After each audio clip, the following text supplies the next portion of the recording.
فرمایا تھا کہ سگیس جامیوں جایش ہمیشہ خاک درت نہ آ سگے کہ بہر آستانہ باشد.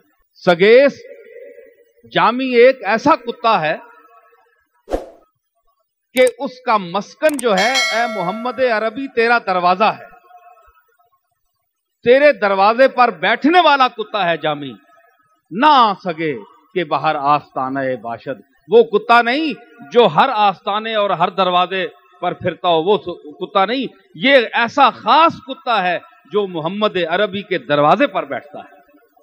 خاص بات، اس دور کا آدمی یہ اعتراض کرتا ہے کہ لقد خلقنا الانسان فی احسن تقویم کے حوالے سے انسان کو اللہ نے اشرف المخلوقات پیدا کیا ہے، تو وہ اپنے آپ کو کتا کیوں کہتا ہے؟ بڑا اہم اعتراض ہے جس کی نشاندہی انہوں نے کی. تو اس سلسلے میں انہوں نے بھی واضح کیا. تو وضاحت اس کی مزید یہ ہے کہ یہ ایک اعتراف عجز کا ایک پہلو ہے. تو زید کل اسد ہے، زید شیر کی طرح ہے.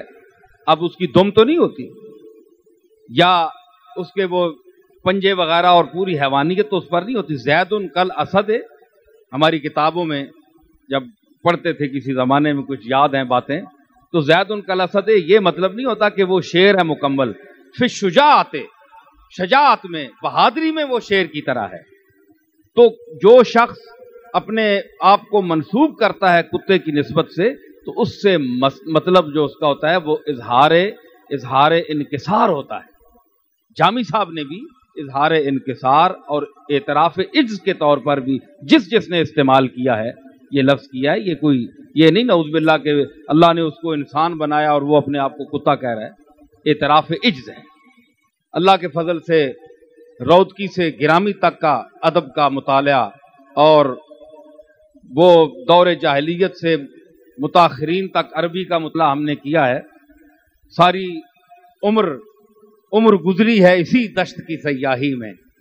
یہ کوئی ہمارے لیے نئی بات نہیں ہے، لیکن جو نیا خیال، نئی بات، نئے انداز سے، ایسے غیر معروف لوگ جو دنیا میں مشہور نہ ہو سکے، لیکن ان کا ایک ایک شعر ایسا ہے جو زندہ رہ گیا اور ان کو بھی زندہ کر گیا.